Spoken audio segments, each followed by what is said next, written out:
Olá, seja bem-vindo ao podcast Stay Free. Eu sou a Alana Wendhausen, eu sou a apresentadora do podcast e a gente está aqui para ter uma conversa, uma entrevista e para a gente discutir um pouco, se a gente não brigar hoje à tarde aqui, tá bom já, com o Pedro, que é o atual coordenador da prevenção da Cruz Azul no Brasil. E a ideia é que a gente consiga aqui falar um pouco sobre alguns aspectos da área da prevenção, que é, querendo ou não, uma ciência com muita teoria, com estudos, com dados, mas não pode ficar só nisso, precisa ter ação, precisa ter vivência e a gente precisa aprender e entender também um pouco mais como colocar isso tudo em prática. E para isso, nada mais, nada menos do que o coordenador de prevenção da Cruz Azul no Brasil, que é o Pedro. Pedro, muito bem-vindo, né? A essa conversa, a esse espaço aqui do podcast. Você está bem, Pedro? Você pode se apresentar aí para o nosso público? Sim, estou muito bem, muito feliz de estar aqui, podendo conversar um pouco sobre esse tema que é tão importante, né, Alana? E a gente sabe, a gente que tem estudado um pouco mais isso, sabe da importância que tem a prevenção, né? E a gente, de fato, fazer essa prevenção, porque a gente fala muito sobre prevenção, inclusive em alguns eventos que a gente vai e é muito levantado toda a ciência da prevenção, mas quando a gente vai para a prática, vai para a realidade e vai conversar com algumas pessoas, a gente vê, a gente está muito atrasado. Creio que a gente vai falar um pouco disso, né? Mas estou muito feliz de poder estar aqui e vamos ver o que vai acontecer aqui. Que bom. Eu acho que não tem maneira melhor da gente começar se você pudesse se apresentar pra gente, falar um pouquinho da tua história, como é que tu chegou até aqui, né? Querendo ou não, hoje tu tens um cargo que é importante numa instituição que é importante, de referência nacional, uma instituição internacional. Então, como é que foi isso? Se tu puder contar um pouquinho da tua história pra gente, acho que isso é importante. Sim, com certeza. Bom, Deus me levou... A minha história, ela aconteceu ligada ao uso de substâncias, né? Desde pequeno, na minha família, se eu for olhar, o uso de substâncias estava envolvido. O uso do álcool, o uso do cigarro. Drogas ilícitas não tanto, no meu caso. Mas sim, festas. Toda a minha família, tanto por parte de mãe quanto por parte de pai, tinha essa cultura da festa com álcool, com cigarro. E não era, às vezes era até um uso excessivo de álcool. Então eu nasci já dentro dessa cultura, e isso para mim era natural. Eu já atrelava então o uso de substâncias de álcool à festa, à alegria, era algo comum, né? E ao longo do meu desenvolvimento, quando eu fui ficando pré-adolescente, adolescente, outras influências foram entrando. Eu sou músico também, para quem me conhece aí que está assistindo sabe, né, que eu tenho um trabalho de longa data também na música. E desde pequeno eu fui sendo incentivado também na música e fui tendo algumas relações com esse público também. E ali algumas influências externas também, de alguns grupos, bandas, artistas ou músicos também que eu admirava e que também tinham envolvimento com o uso de substância, né? Eu sempre falo isso, né? Um dos grupos aí, o Planet Hemp, né? Alguns vão lembrar, que era um grupo da minha época, da época da minha adolescência, era muito forte. A influência que eles tinham, eles estavam em alta. E aquelas letras, então, falavam que usar maconha iria abrir a minha percepção, iria me ajudar de alguma forma, né? De que não fazia mal nenhum, de que não gerava dependência. E eu fui sendo influenciado por tudo isso e comecei a fazer o uso. Tanto do álcool ainda na família. Em festas, então... adolescência, eu fui pedindo permissão, meu pai, né, minha família falou, bebe, mas vai com calma. Antes dos 18? Antes dos 18, porque era algo assim, aquela ideia falha que talvez a gente comente aqui, né? Não, eu vou monitorar, é melhor que ele beba aqui perto da gente. Onde eu tô vendo do que beber escondido. E a gente sabe que isso não funciona, e eu sou prova viva de que não funcionou, porque quando eu estava longe... da minha família, então eu comecei a me exceder no uso do álcool, e aí foi entrando outras substâncias, maconha, e depois com outros relacionamentos foram entrando outras drogas, cocaína, crack, né? E isso tudo foi se tornando uma bola de neve, né? o meu emocional foi começando a ficar muito afetado com tudo isso. Conflitos que foram surgindo também, aí da fase já, vamos dizer, jovem adulto, né? Fui pai muito cedo, tudo isso foi influenciando na minha parte emocional, na minha parte social e a parte física, biológica também, né? Quanto mais o uso eu fazia, mais eu ia me tornando dependente daquela substância. Isso foram alguns anos. Até quantos anos? Olha, se eu for colocar aqui, a primeira vez que eu consegui parar, assim, foi... Se eu colocar do início de uns 13, 12 anos, primeiro cigarro, álcool... E detalhe, né? 12, 13 anos é a idade média de iniciação de uso de substâncias psicoativas no Brasil. Né? A gente parece cedo, mas se você conversa com qualquer pessoa que tem o histórico, você vai ver que é isso aí, bate. Alguns um pouco antes, outros um pouco depois, mas essa é a média. E foi então... chegando num ponto que eu comecei a me assustar por conta de uso de drogas mais pesadas, episódios ruins de ficar dias fora de casa, fazendo uso de substâncias, a família começou a ficar alarmada. E então eu falei, não, preciso fazer alguma coisa. Foi quando me aproximei de Deus a primeira vez. Tu já tinha filhos nessa época? Já tinha filhos. E... me aproximando de Deus, me aproximando de uma instituição, né, de uma congregação ali, eu fui sendo convencido através da palavra de Deus e resolvi parar. Eu falei assim, não, eu não quero mais isso para minha vida. Consegui ficar um tempo sem usar. Só que eu não tinha um conhecimento ainda técnico sobre dependência química. Eu não sabia nada sobre isso. Eu pensei assim, não, é algo que estava me dominando, né? E eu não quero mais, então... Caminhando na igreja, eu consegui ficar um tempo sem fazer uso. Mas aí veio, de novo, conflitos, problemas da vida, e eu não soube lidar e me afastei da igreja de novo e voltei às velhas práticas. Recaí, voltei a usar, depois de cerca de 1 ano sem usar nada, né? E daí eu pensei, não, já tô bem, já posso voltar aí a frequentar alguns lugares, então vou falar de Deus aí pro pessoal, né? E... nessa primeira vez que eu saio, então, já volto a usar e vi que, E comecei a me enganar. Não, vou usar só determinadas substâncias. Aquele primeiro engano que o dependente químico tem. Vou tentar me controlar. Vou usar só substâncias que não são tão nocivas para mim. Foi esse engano que eu tinha, que eu iria conseguir. Mas não consegui. Cerca de 1 mês... Pedro, eu tô aqui... Me permite fazer uma contribuição na tua fala? Que eu acho que é algo interessante para a gente pensar, né?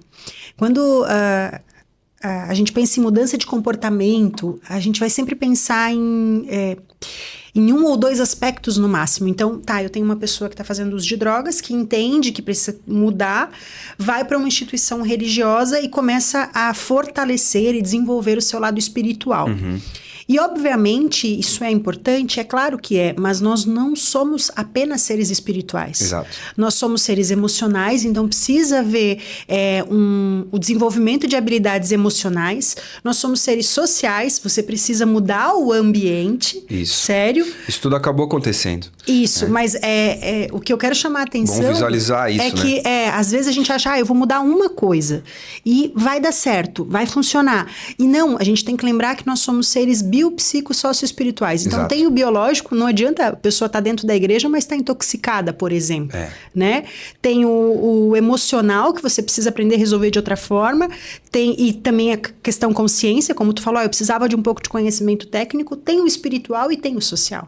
Então, quando você começa a ter mudanças nessas 4 frentes, que é a base do ser humano, aí a coisa... Nessa primeira parada, eu vi que eu resolvi a parte social, assim, eu melhorei na parte social, porque antes eu estava em locais que tinha muito uso de substâncias. Tocando como músico na noite e tudo mais. Então, eu resolvi parar com aquela prática por um tempo. Foi aí que eu consegui ficar um tempo sem usar. E comecei a me envolver com outras pessoas, as pessoas da igreja. Pessoas que estavam também não faziam uso de substância, para ver como mudou o social. E já me ajudou. E também a parte espiritual, fui fortalecendo. Mas não foi suficiente, porque em determinado momento eu tive um conflito com a parte social ali dentro dos meus relacionamentos dentro da igreja, né? Que o emocional. O pessoal pensa que a igreja só tem gente tranquila, só santos que não erram. Não é bem assim. E aconteceram alguns conflitos em que eu Então, me distanciei e voltei a esse uso. E que foi mais trágico, eu fiquei mais tempo, dos 22 ali até 27 anos, num uso pesado de substâncias. Foi aí que, então, eu não conseguia me reaproximar nem da espiritualidade, mas, sozinho, eu precisei de uma ajuda externa, eu precisei de um encaminhamento. E eu ouvia falar, por conta de um histórico de um parente meu, sobre os grupos de apoio. Não, o grupo de apoio é bom. Por uma vivência de outros familiares meus. Eu falei, eu vou até o grupo de apoio então, né? Vou tentar, porque, eu já tô cansado, tô quase perdendo a minha família, tô quase... E foi ali no grupo de apoio que eu comecei a ter conhecimento sobre dependência química. Que eu comecei a entender que é uma doença, eu comecei a entender que eu não estava sozinho, tinha outras pessoas que tinham a mesma situação que eu, estavam na mesma situação. E foi começado a direcionar outras formas de tratamento. O atendimento individual, o atendimento psicológico. E entrei no atendimento psicológico individual, da Cruz Azul também. E ali no atendimento individual fui sendo aberta a ideia de um tratamento. Porque eu fiz tentativas, né? Durante o atendimento individual de ficar sem usar e eu não conseguia. Então, no meu caso, foi pelo um caminho de um tratamento em comunidade terapêutica. O que eu tomei a decisão logo depois e entrei nesse tratamento em 2017. Fiz todo o tratamento no Serene, que é uma comunidade terapêutica bem conhecida e bem conceituada a nível nacional, inclusive. E deu muito certo para mim. Todo o plano terapêutico, consegui me enganjar, consegui aprender muito mais sobre a dependência química. Saio de lá, depois do tempo do mínimo ali, 6 meses, né, que é o tratamento. E volto a frequentar o grupo de apoio. E dentro desse grupo de apoio, que já seria a manutenção do meu tratamento, algumas pessoas começaram a ver que eu tinha um jeito na minha fala com quem chegava no grupo, com familiares que chegavam. Eu buscava ajudar de coração, eu buscava, eu me importava com aquelas vidas. E daí alguém falou assim, olha, quem sabe tem uma vaga para ti lá na Cruz Azul, Pedro. Já ouviu falar já ouviu falar que tem setores lá, que tu pode trabalhar lá? Eu falei, olha, pouco conheço, né, dos outros setores da Cruz Azul. Mas eu tô aí, eu tava querendo, né, me aproximar daquilo que já tinha me feito bem. Então, dentro disso, eu chego na prevenção, né? E na prevenção é um mundo novo. É um mundo que começa a se abrir para mim. Mas a gente vai falar com crianças e adolescentes para eles não usar drogas, então... isso é um caminho, então. Porque eu achava que trabalhar com dependência química era ir lá embaixo da ponte e catar os caras que estão usando droga lá e ajudar eles. É também. Mas a gente sabe o quão difícil é fazer isso. E a gente sabe, e eu fui aprendendo o caminho da prevenção. De que é um caminho que, segundo a ciência, é um caminho muito mais eficaz se a gente não quer que as pessoas usem drogas. Não estou falando que a gente não precisa ter o tratamento. Com certeza a gente vai sempre precisar ter o tratamento. Mas eu comecei a me empolgar muito com isso. E a Cruz Azul começou a oportunizar conhecimento para mim. Foram seminários internacionais, foram capacitações, cursos de prevenção nas escolas, prevenção nas mídias, e tudo isso foi me enchendo. E também o trabalho prático, né? Então eu fiquei... antes de chegar na coordenação da Cruz Azul, 2018 eu conto, 18, 19, 20, 21, 22, 23, 24, 25... 8 anos praticamente trabalhando na ponta, né? Com projetos de prevenção no dia a dia, na prática. Isso, creio que também me deu bastante bagagem para poder falar sobre prevenção, mas com certeza é um assunto muito desafiador, né? A gente vai ver alguns pontos daqui, mas bem resumido, nem tanto assim, né? Mas essa foi a minha trajetória até chegar no dia de hoje na Cruz Azul no Brasil. Que legal. Hoje, assim, né, com toda essa história, e é muito bacana ouvir isso, eu vejo que isso é muito importante, porque a gente tem uma polarização que eu não sei se é só no nosso país ou não, mas normalmente ou você tem pessoas que sabem muito da teoria e não fazem nem ideia de como funciona a prática, e pessoas que estão na prática e estão fazendo de qualquer jeito, e aí só quero fazer porque não tem ninguém fazendo nada, e não conversam com a teoria e acham que não precisam se capacitar. Sim. Então é muito legal ouvir a tua história, porque a gente consegue ver o todo. De forma alguma eu estou dizendo que alguém precisa usar drogas para trabalhar com prevenção. Não é sobre isso. Entretanto, tem uma causa ali. Né? Como tu já passou por isso, né? Tu tem empatia, tu, sabe? Vira propósito de vida, de fato, muito claro para a pessoa, Sim. né? E aí, a gente consegue ver todo esse caminho na tua história e isso é muito legal. Hoje, se eu te pedir quais são as bases da prevenção da Cruz Azul no Brasil, então, essa prática, essa ponta, como é que é isso? Então, a base da prevenção, a gente procura trabalhar com o que a gente vive. Então, não adianta eu ir lá falar para um adolescente, usar a teoria, né, usar todo um conhecimento e falar para ele, olha, se você fizer o uso de determinada substância, você tem tanta probabilidade de se tornar um dependente químico ou ter problemas, então você... né? Mas aí na minha vida, eu faço diferente. E é o que a gente tem visto em alguns casos de pessoas que falam muito, até com a internet, depois, quem sabe, a gente fale um pouco mais, mas dentro da internet tem muita gente falando, né? Uhum. Tem muita gente que é especialista e que fala e que defende. Vamos colocar a maconha, né? A maconha é talvez um dos principais. O álcool eu coloco junto também, o álcool. Tem muitos defensores também, né? Do uso. Não porque eu defendo o uso, eu defendo por determinar... tem estudos e começam a usar a ciência, mas de uma maneira meio desconexa, e que se a gente for a fundo não é bem assim que está acontecendo. E a gente, como prevenção, a gente tem que pensar assim, se eu vou falar para um adolescente, eu preciso viver. Eu não posso pedir para ele um comportamento, sendo que eu não estou vivendo. Esse é talvez o primeiro pilar da nossa prática de prevenção. E também como Cruz Azul, se a gente for olhar, né?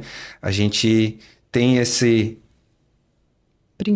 princípio, né? A gente não vai fazer o uso. Todo mundo que trabalha na Cruz Azul é abstinente, né? Então, isso é já como é que a gente chama? É um pilar? Não, é um pré-requisito, né? Pra gente estar ali trabalhando na Cruz Azul, mas eu não vejo que é só sobre o uso de substâncias, porque a prevenção é muito mais do que isso. A prevenção, ela vai falar sobre vida. Né? Então, como é que tá a tua vida? Ela tá toda errada e daí você vai lá falar para um adolescente. Isso é um desafio, porque a gente não é correto em tudo o tempo todo, mas a gente precisa buscar isso. A gente precisa estar buscando sempre esse alinhamento e a gente tem esse cuidado também com quem trabalha, tanto na Cruz Azul quanto na prevenção. Como é que tá a tua vida? Ela tá totalmente... Zoada, totalmente. E daí a gente vai fazer prevenção dessa forma. Eu acho que é um dos primeiros pilares. E isso não quer dizer que, por exemplo, um agente de prevenção ele não tenha problemas. Obviamente que ele tem problemas. Entretanto, como você resolve esses problemas, como você passa pelos desafios da vida é que entram as questões daquilo que vai ser preventivo ou não vai ser preventivo. Dentro disso... já fica um primeiro... mas você fez uso de substâncias, Pedro, e você, então, usa disso lá para falar com os adolescentes? Não, a ciência da prevenção é muito clara quanto a isso. Fazer prevenção... Eu acho importante a gente entrar um pouquinho nisso agora, porque a gente esteve em um evento nacional, escuta pública, sobre quais seriam os caminhos de prevenção que o Brasil pode tomar. Uhum. Né? A gente teve algumas escutas em alguns estados. Eu estive em Porto Alegre e estive também em Brasília. E dentro dessas escutas, muitas ideias vinham nesse sentido, de que assim, eu acho que a gente deveria usar a nossa experiência com o uso de substâncias, e até adolescentes trazendo isso. Acho que deveria ser alguém que já passou com isso para falar com a gente, porque daí vai nos entender, para ver como é um senso comum, é uma coisa que já está meio enraizada, de que não, eu tenho a experiência porque eu vivi, então eu tenho autoridade para falar sobre isso. Mas não, a ciência ela vai dizer que não. Você pode ter mais empatia, mas não autoridade e capacitação. Não necessariamente. Sim. Só se você buscar isso, se você estudar. Mas mesmo assim, ainda a ciência vai falar que você vai precisar ter o cuidado para falar com a criança e com o adolescente. Porque senão você vai passar uma mensagem que ela talvez não vai compreender. Se eu falar assim, não, eu usei droga por muito tempo, e eu fazia, e acontecia, e eu era o chefe lá mas o cara... E eu tinha carros, eu tinha mulheres, e eu tinha muitas coisas. E de repente eu parei de usar, e agora eu estou indo na igreja Olha aqui, agora eu sou coordenador da prevenção. E agora eu sou coordenador da prevenção. Aí o adolescente vai olhar, bom, mas você agora então virou o professor, então deu tudo bem para você, você conseguiu reverter. Não é tão difícil assim. Passa uma mensagem difícil para a criança e para o adolescente assimilar. Então a gente não vai... Até porque essa criança e esse adolescente estão vendo um caso de sucesso. Eles não estão vendo, né, o todo. Quantos amigos teus que usaram drogas contigo que acabaram se perdendo no meio do caminho, que hoje estão presos, que estão usando até hoje, e alguns até que já se envolveram em acidentes, que morreram, que se perderam. Elas não veem isso, não veem todas as dificuldades, querendo ou não, quando você chega lá, você só apresenta o sucesso. E aí, na lógica da cabeça de uma criança ou de um adolescente, é assim, não, então eu posso usar drogas, eu posso aprontar, fazer o que eu quiser, depois eu vou lá numa comunidade terapêutica, eu me recupero e eu até viro palestrante. Olha que beleza. Né? Você passa uma mensagem errada. Então, dentro disso vai entrar um outro pilar que eu gostaria de trazer aqui, da prevenção, que são os 3 Is, que é uma metodologia que ela fala de informação, interação e identificação. Eu fiz ao contrário, porque é identificação, interação, para daí informação. E essa identificação é importante. Então, por mais que eu não fale de toda a minha vida do passado com esse adolescente, e a gente já falou que e nem precisa ter essa vida de passado, mas eu preciso me conectar com esse adolescente, de alguma forma. Não adianta eu querer fazer um projeto com crianças e adolescentes e eu não me conectar de nenhuma maneira com eles. Vai ficar alguém lá falando, trazendo informação, chovendo no molhado. Olha, o uso de drogas é isso, tantos por cento, não usem drogas. Diga não às drogas. A gente já está cansado disso, a gente já viu que isso não funciona. Aqui no Brasil e em lugar nenhum. E a ciência já comprova também. Então eu preciso me conectar. Então um dos pilares da prevenção também, nossa, aqui da Cruz Azul, né? É essa coisa da gente realmente se conectar com esse grupo, da gente pensar como que a gente vai atuar. Tem muitas coisas, né, Alana? Ser um trabalho estruturado, ser um trabalho não pontual. Não adianta eu ir lá fazer uma única intervenção. Uma palestra isolada. Não vai funcionar, então a gente não trabalha dessa forma. A gente sempre procura trabalhar com o que a ciência fala. No mínimo 8 encontros, 12, mas tem projetos que chegam a 1 ano. Agora a gente está falando em dar continuidade depois de 1 ano com o mesmo grupo, de assessorar, de acompanhar aquele grupo. Então isso sim é um pilar também muito forte do nosso trabalho. Mas com certeza essa conexão com os adolescentes. Sabe, eu preciso estar... entendendo qual que é a linguagem daquele público. Isso vai mudar também de lugar para lugar. Às vezes eu vou fazer um trabalho lá numa região super vulnerável, vai ser uma forma que eu vou ter que chegar com aqueles adolescentes. Aí eu vou fazer um trabalho numa região que não é tão vulnerável, mas não...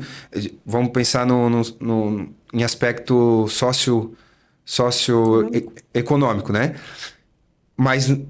não tem essa dificuldade socioeconômica, mas tem outras dificuldades. Então, eu vou ter que usar outras estratégias para me conectar com aquele público. Então, isso é bem importante. E interação é outro pilar dos 3 Is. Não adianta só eu ir lá ser o centro das atenções do grupo, me conectar com fala, deles me acharem o bambambam, o legalzão do grupo, mas só eu que faço tudo... A ciência vai falar que isso não vai também gerar uma prevenção de qualidade. Então, eu preciso, de alguma forma, gerar a identificação, a interação, a interação, fazer com que eles construam o conhecimento. Isso também é amplamente já disseminado na área da educação, né? Construir o conhecimento junto com eles. Isso também é uma base que a gente tem. E, com certeza, a informação, porque se eu faço prevenção com o que eu acho, com o que eu penso, e aí que a gente vai entrar numa seara aí, muitas pessoas, né? Pegam um único estudo, não, mas tá dizendo, esse estudo aqui tá dizendo que maconha é bom, que não vicia. Mas espera aí, tem mais trocentos estudos que falam diferente. A gente precisa estar sempre em constante crescimento, em constante estudo. Isso que é o desafio, porque você precisa estar se aprimorando a cada dia para poder levar uma informação de qualidade para esses participantes aí dos grupos, né, de prevenção. Os desafios vão mudando, então. Vão. Então, deixa eu já aproveitar. Se eu te pedir hoje, o que tu vê, assim, que são os maiores desafios da área da prevenção no nosso país e principalmente pensando no público adolescente? O que você acha aí que é o mais difícil, assim? Olha, se a gente olhar a gente precisa olhar para o nosso país, né? Para a cultura que tem o nosso país. Então, muda muito isso de país para país. A gente teve uma conversa com a Anibab, que ela é a secretária-geral, né? Ela tem um trabalho de prevenção a nível mundial. E eu vou colocar só um exemplo aqui. Ela disse que nem todos os países têm a cultura tão forte das redes sociais. Uhum. Que, por exemplo, lá, eu não me lembro qual que foi o país, foi Finlândia. Tu estava também Ela é da Finlândia, mas na Europa como um todo, na Europa como um assim, todo, ela falou que eles não dão tanta bola para rede social. Não dão mesmo. Agora eu pergunto para ti, e aqui no Brasil, a gente não dá bola para rede social? A gente dá muita bola para rede social. A gente vive ali, de vez em quando dando uma olhada, se alimentando inclusive de quem a gente segue, né? Claro que daí vai dessa sabedoria de saber quem seguir e tal, mas será que um adolescente em situação de vulnerabilidade vai ter essa sabedoria de quem ele está seguindo na rede social? Não, ele vai seguir quem a galera está seguindo ou quem o algoritmo vai entregar para ele, e esse eu vejo que é um desafio assim, mais usual, eu diria assim, mais próximo da realidade mesmo da população. Eu tenho um dado fresquinho que está na minha Boa. cabeça de ontem. A gente estava gravando uma aula sobre telas, que eu acho que reflete muito isso que tu está falando. Muito a ver. A gente tem um estudo que, se eu não me engano, é de 2022, da OMS, que ele é um estudo que foi realizado na Europa e no Canadá. Na Europa, basicamente, a gente tem 11% da população de adolescentes, 11% é a média que faz uso abusivo ou que tem problemas relacionados ao uso de telas. 11% dos adolescentes. Então, pensa, a cada 10, 1. No Brasil, tem um estudo muito parecido que foi promovido pela PUC de Campinas com o apoio da Universidade da Coreia. A escala de rastreio utilizada é a mesma do estudo da OMS e a gente tem no Brasil uma média de 52% dos adolescentes fazendo uso abusivo ou tendo problemas relacionados ao uso de telas. Olha a diferença, de 10 para 50. Sim, eu vejo isso muito claro. Eu sou pai, né, de 3 filhos. Agora, eu tenho um filho de 18 anos, o João. Falei antes que eu fui pai cedo, né? Tenho a Lara com 15 para 16. E eu vejo isso. A todo momento, eu tenho que estar dando uma cobrada deles. Pô, mas tu tá há muito tempo aí na tela. De repente, eu olho para mim e vejo, eu também tô muito tempo na tela. Mas tu tá muito tempo aí na tela. Então, o quanto que isso pode estar nos influenciando? E daí eu vou entrar para outros problemas, né? A pergunta foi quais os desafios, né? O Brasil, ele é um país que não tem muitas regras definidas sobre o uso de substâncias. E o pouco de regra que tem um problema de fiscalização. Porque o país é muito grande. É um país muito grande, é um país que é difícil de você controlar. Então, se a gente for olhar para políticas públicas, também temos um grande problema a respeito de prevenção. A gente não tem nenhum orçamento bem definido sobre prevenção. A gente não tem políticas sobre drogas que são políticas de prevenção, a ciência da prevenção, né? Se a gente for estudar, a UNEODOC fala que a ciência, as políticas são um fator muito importante na prevenção. A gente tem um exemplo recente do cigarro no Brasil, né? Há alguns anos atrás, as políticas sobre o cigarro mudaram. Antes a gente podia fumar em qualquer lugar, mas aí mudou a política. Não pode mais fumar em determinados lugares, não pode... várias regras que foram colocadas, né? O Brasil, inclusive, é um modelo mundial de sucesso na redução da luta contra o tabaco. E olha como isso foi bom. A população começou a fumar menos, sabe? Se a gente pensasse nessa política de uma maneira mais ampla, pensando também no álcool, pensando também em outras substâncias, eu acho que seria um grande avanço. Mas esse é um desafio que a gente tem. Isso é uma coisa que a gente precisa urgente lutar, né? E a gente às vezes tem oportunidade de falar com alguns governantes e a gente fala, né, como Cruz Azul, olha, como é que tá a política do álcool? Pô, o álcool nos Estados Unidos, a gente sabe que tem uma política bem definida. Eu não posso beber em qualquer lugar. Aqui você vai numa praia, as pessoas fumam maconha na sua cara, bebem do lado de crianças e ninguém faz nada. Essa é a verdade. Esse é o atual desafio que a gente tem de prevenção, né? Políticas públicas mais claras, com regras, com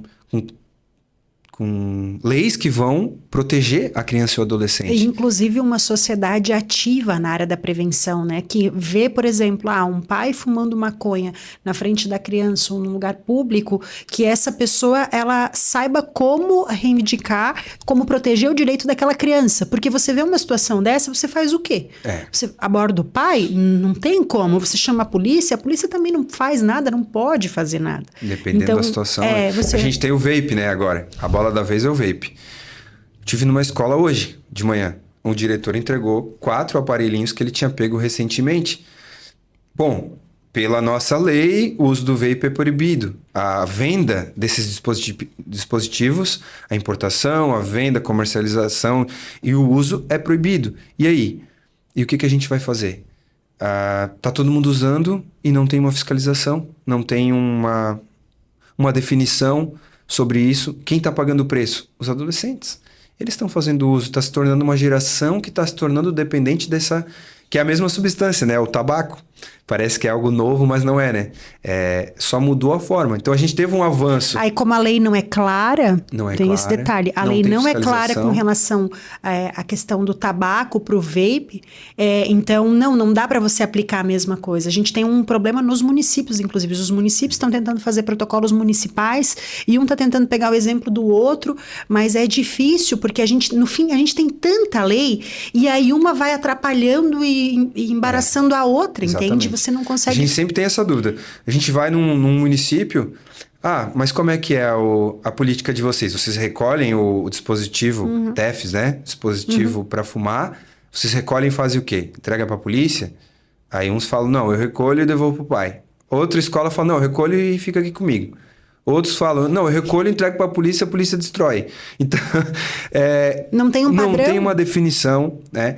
E aí que eu vou entrar. Eu acho que nós precisamos cobrar das autoridades um olhar, de fato, para a questão da prevenção de uma maneira ampla. Parar de olhar para situações pontuais. Um outro ponto, não é uma única instituição que vai fazer prevenção às drogas. A gente que estuda, que já conversou com várias pessoas que são autoridades na área, é muito claro, prevenção se faz com várias instituições. Um trabalho em rede, né? É em rede, é políticas, é a polícia, é a escola, é a igreja, é a Cruz Azul. Todo mundo vai precisar se unir, sentar e colocar isso de maneira clara para que a gente melhore. Só que é aí que eu pergunto. Eu vejo que ainda a gente quer ficar apagando fogo, né? A gente tem avançado, eu acho que é importante esse avanço também no tratamento, né? Ainda tem muita discussão, né? Muita guerra de braços também. O que é um tratamento eficaz? Daí entra a psicologia, daí entra métodos de tratamento.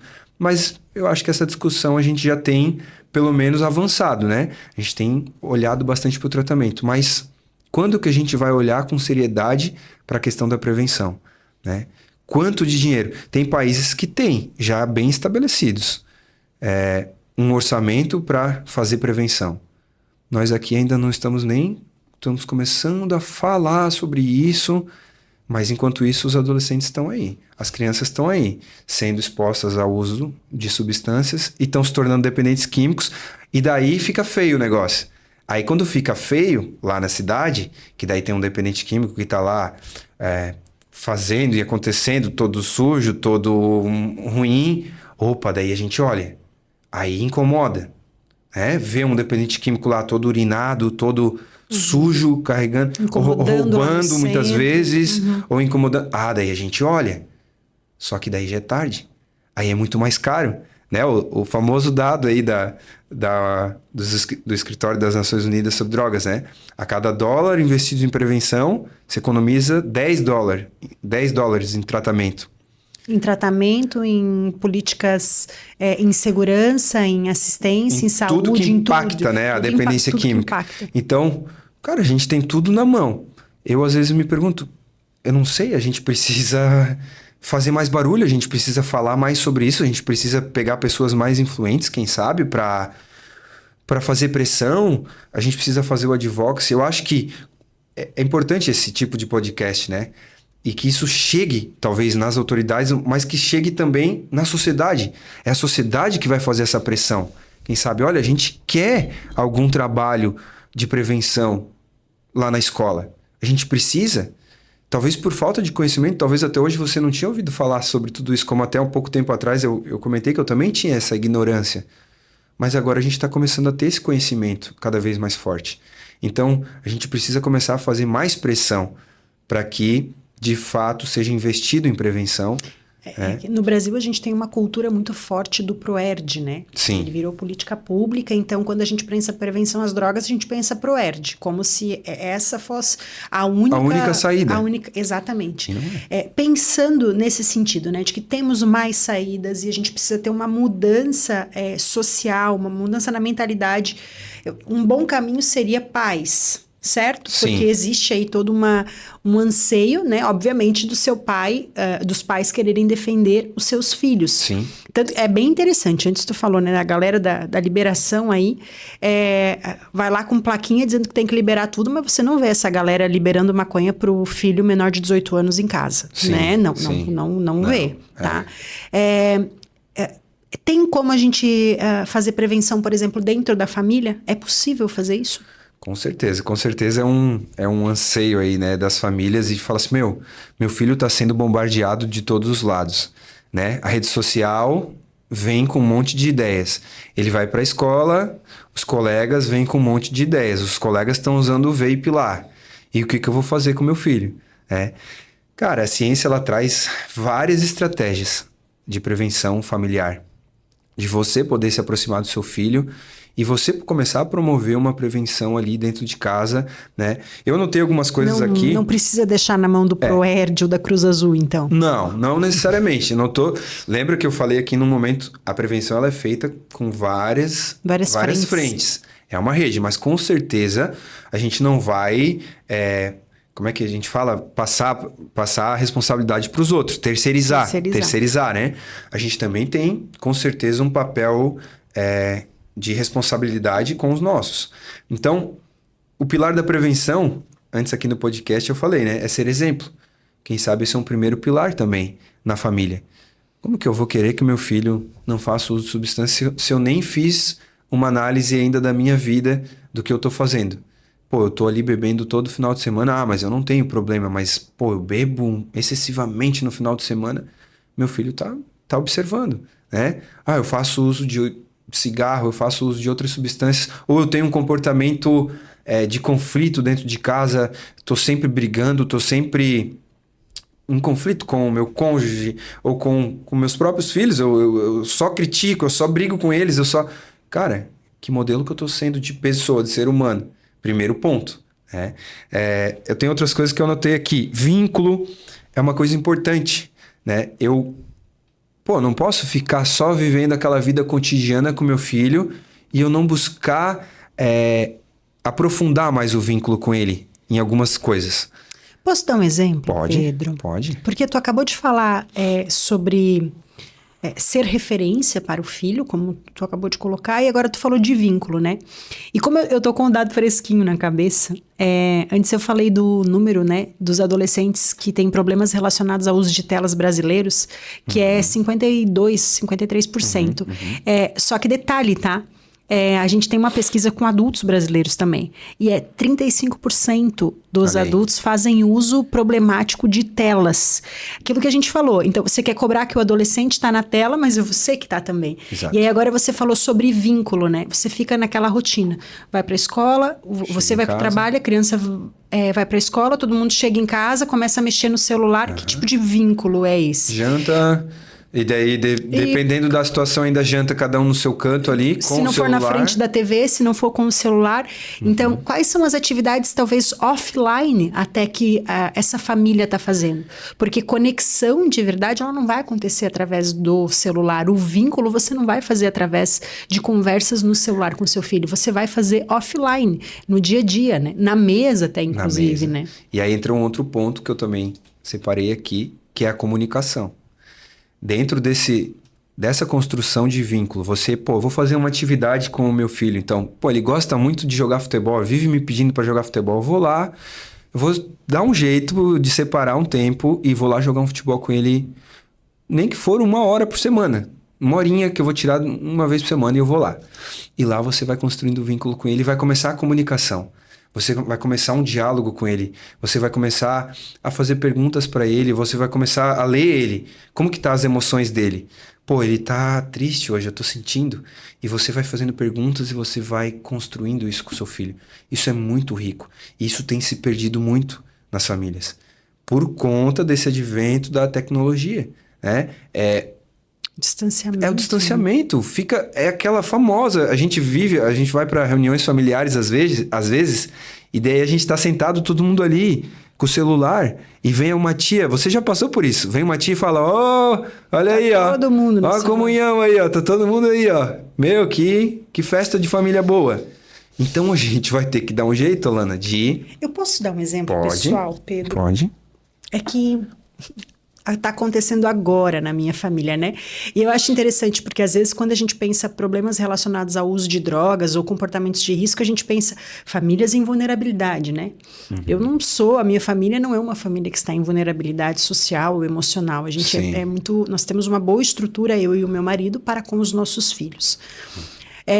Mas o meu filho mais velho, e aí tem um detalhe, isso não é uma regra para todos os filhos. Eu tenho 2 meninos, uma é água e vinho. Eles são 2 personalidades totalmente diferentes. Hoje, os 2 estão no ensino integral na escola. Eles passam o dia inteiro na escola. E isso é uma coisa que, assim, eu só tenho o período da noite com eles, então a gente tenta ter bastante tempo de qualidade. E, entretanto, eu tenho levado o mais velho no futebol. E eu fico lá assistindo o futebol. No futebol, que é exatamente o que tu falou, nessas atividades extras, no futebol, eu consegui identificar que, cara, ele passou um dia inteiro na escola. Aquela criança, ela corre pulando. Isso, 5:30 da tarde, depois de um dia inteiro de aula, ele tem uma energia. Enquanto tá todo mundo paradinho na fila, ele tá voando ainda, empolgadíssimo. E a gente começou a perceber que ele não tem gastado a energia dele no integral. Não tem sido suficiente. Muito pelo contrário, gente. A gente tem recebido bilhetes da escola 2, 3 vezes por semana. Isso tem sido recorrente. E o que os bilhetes dizem? Seu filho não para quieto, seu filho se coloca em risco, seu filho fica incomodando os colegas, sabe? Essa é a experiência que a gente está vivendo. Sim. E eu quis trazer isso aqui porque foi nessa atividade do futebol que eu consegui ler ele.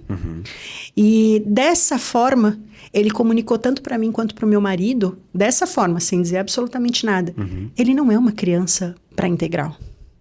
Ele é uma criança que ele precisa estar o meio período na escola e o outro meio período ele tem que estar num esporte, ele tem que estar com a gente em casa, ele tem que correr, ele tem que pular, ele tem que subir em árvore, ele não tem que ficar o dia inteiro. Senta, fulano.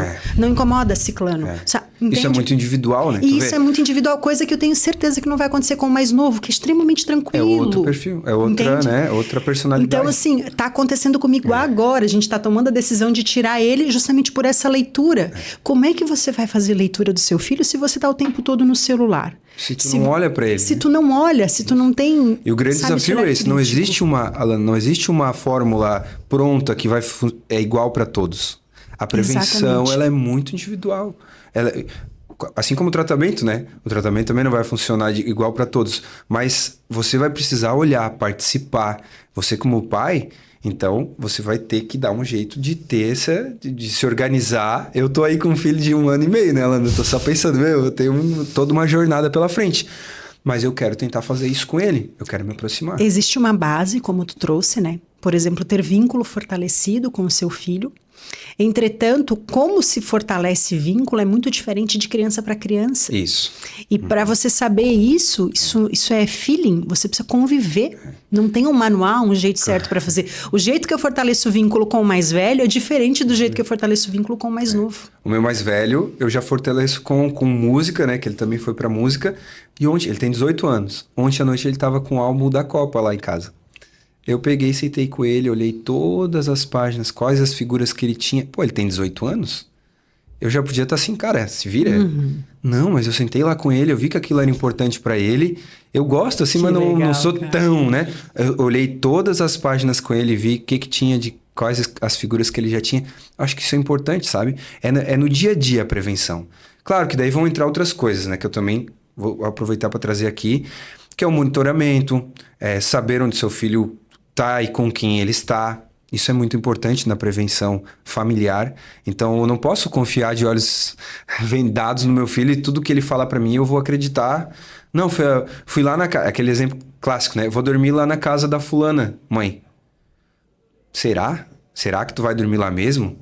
Liga pra mãe, confirma, fala... Isso não é desconfiar. Isso é cuidar. Cara, né? Determinadas... Fulana lá, eu não vou confiar de você dormir lá. E você... Aí entra um outro aspecto. Regras. Estabelecer limites com os filhos. Isso é muito importante dentro da prevenção familiar. Então, eu vou monitorar e se precisar eu vou barrar. Minha filha veio esse dia, pai, eu quero ir no Ramiro lá de tarde. Sei quem vai, tal. Não, dessa vez tu não vai, filho. Porque eu acho que não vai ser legal.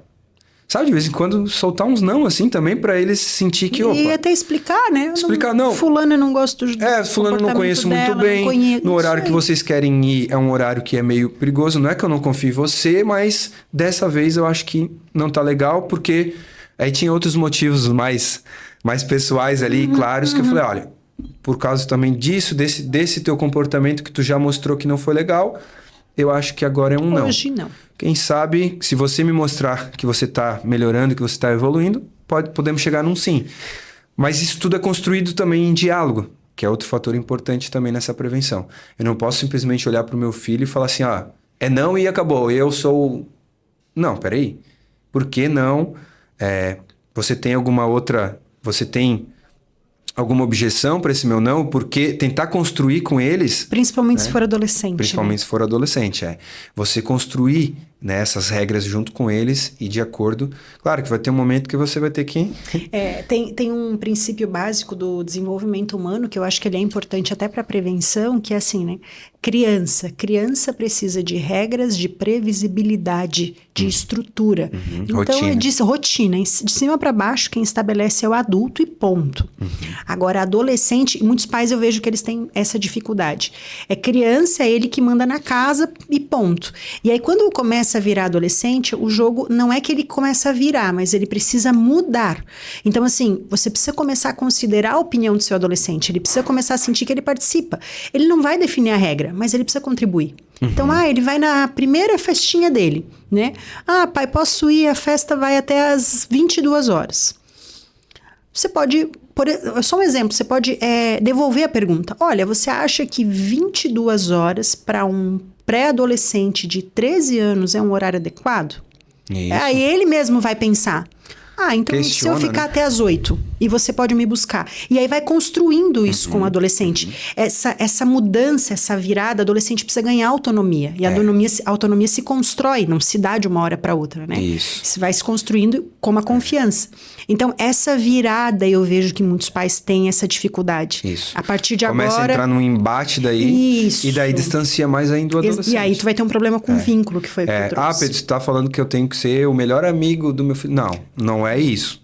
É diferente. Você não é o melhor amigo do seu filho, mas você também não precisa ser alguém o general. Que entra num embate com o seu filho e que vira inimigo do seu filho de repente. Né? Porque senão ele vai...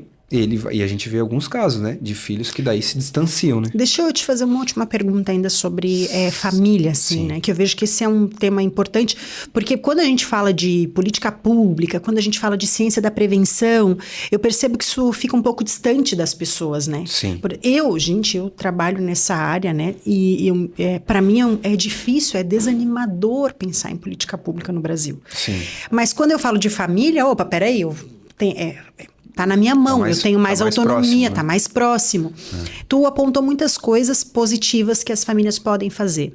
Existe uma direção do que a família não deve fazer na área da prevenção? Por exemplo, uma família ela pode proteger, mas eu sei que uma família ela pode acabar sendo risco dependendo de alguns comportamentos para o uso de drogas. É isso? É isso. Na verdade, vai um pouco é meio que uma resposta àqueles fatores ali, se a gente for olhar. Por exemplo... O uso de substâncias de maneira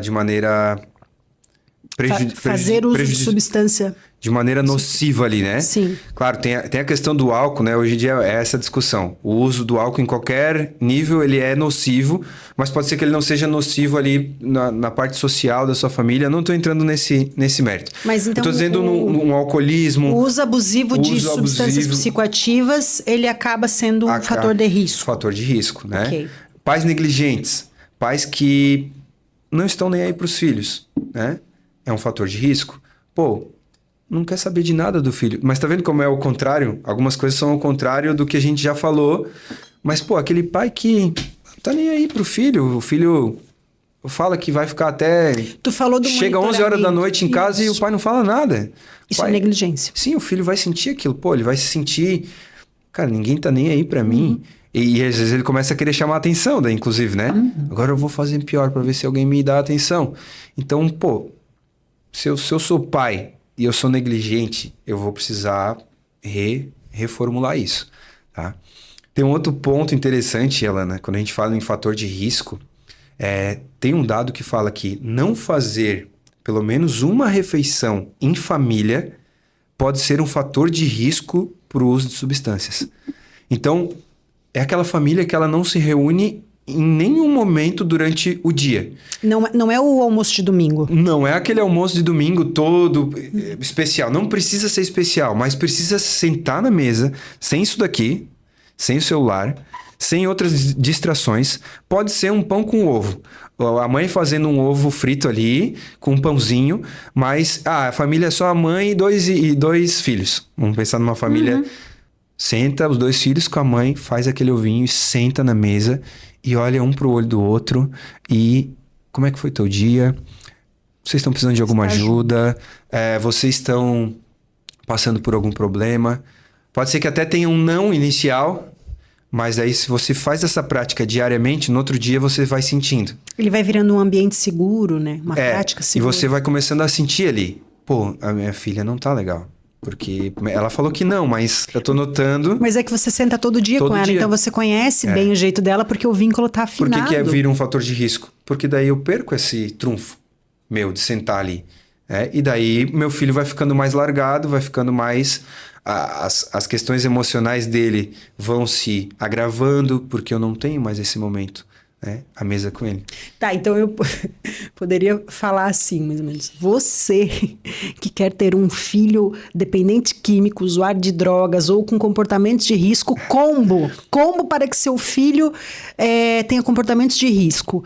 Negligência, faça uso, você adulto, faça uso abusivo de álcool, substância psicoativa e não faça nenhuma refeição por dia com ele. É um combo maravilhoso para você tornar seu filho dependente químico ou ter outros comportamentos de risco. Se você se encaixou nesse perfil, a luz vermelha tá acesa, tá? Deus queira que aconteça uma mudança aí. Mas a ciência fala que você está em alto risco nesse momento. E não dá pra gente querer, de novo, voltar pra papo de rede social. Não, mas fica tranquilo que não vai dar nada. Não, vai dar problema. Vai. Então, você vai precisar mudar. E detalhe, né? A gente está aqui falando sobre prevenção ao uso de drogas, mas esses são dados que eles acabam se encaixando muito bem para comportamentos de risco de forma geral. Sim. Então, hoje a gente pode falar de jogos, que tem o gaming disorder, tem o gambling disorder, que são as apostas. Sim. A gente pode falar de uso abusivo de telas, a gente pode falar de pornografia. Relacionamentos, podemos falar de relacionamentos destrutivos, a gente pode falar de compras. Compulsão por compras, sabe? Olha, isso tudo é comportamento de risco. Eu vou dar um exemplo aqui, ela vai ficar brava, tá? A minha filha, ela almoça quase todo dia na escola, no Sedup. Quem almoça com ela? Amiga tal, eu pergunto. Quem que almoçou contigo hoje? Amiga tal, e fulano. No final ela fala fulano. Fala, fulano, né? Ok. Todo dia o fulano aparece. Todo dia o fulano tá lá almoçando com ela. E eu?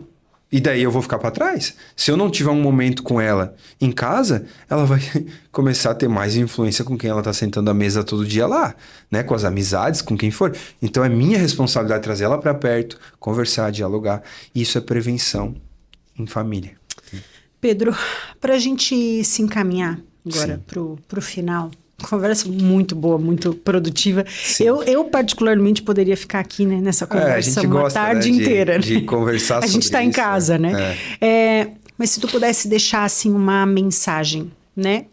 Para as pessoas que sentem isso queimar no coração, ou que têm até uma preocupação com os filhos. Eu digo assim, como mãe, como pais, tem algumas coisas que o nosso coração ele não consegue se aquietar, né? Sim. Em algumas áreas, né? Por exemplo, eu tô nessa aí agora com o meu filho mais velho, né? Essa coisa do integral não tá se encaixando, a energia, meu coração não tá se aquietando.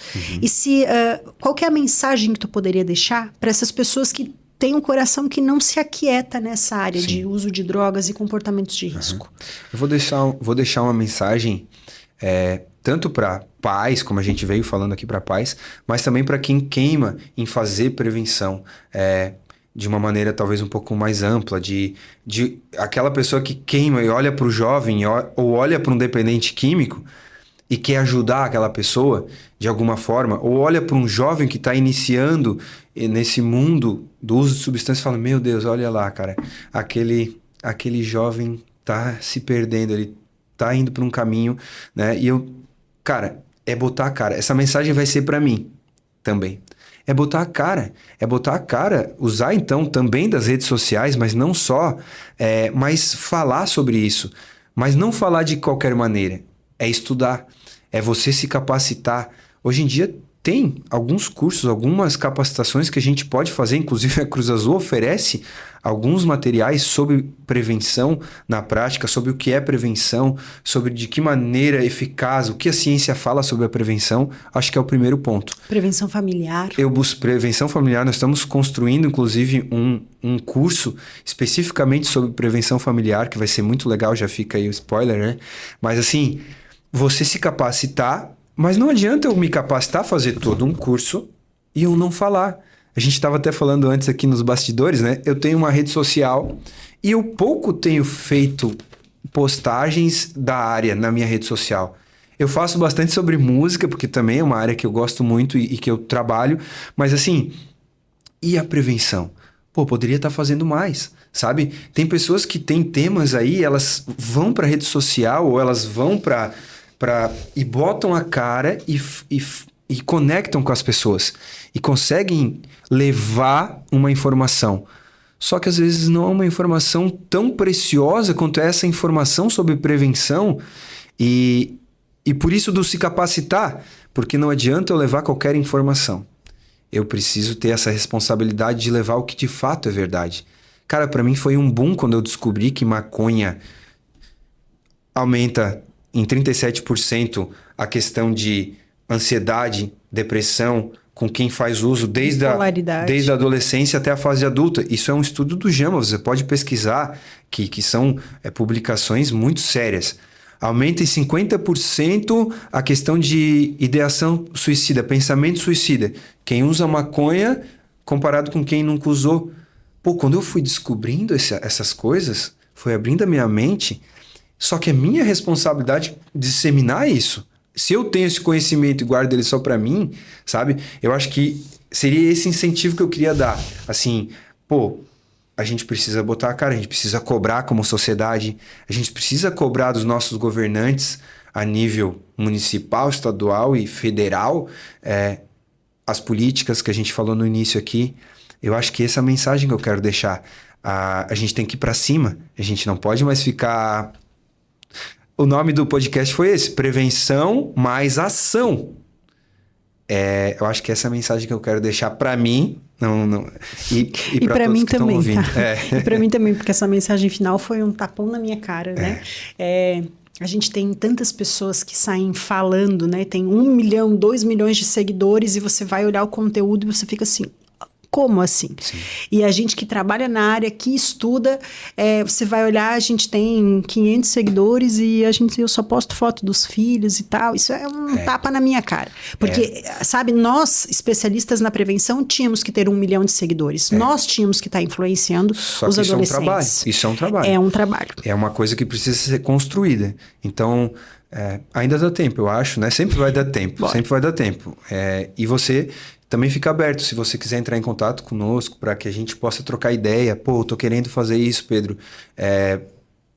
Entre em contato com a Cruz Azul, vamos conversar de que maneira que a gente pode também contribuir com a nossa experiência, com a nossa caminhada, para que você comece um trabalho de prevenção eficaz, né?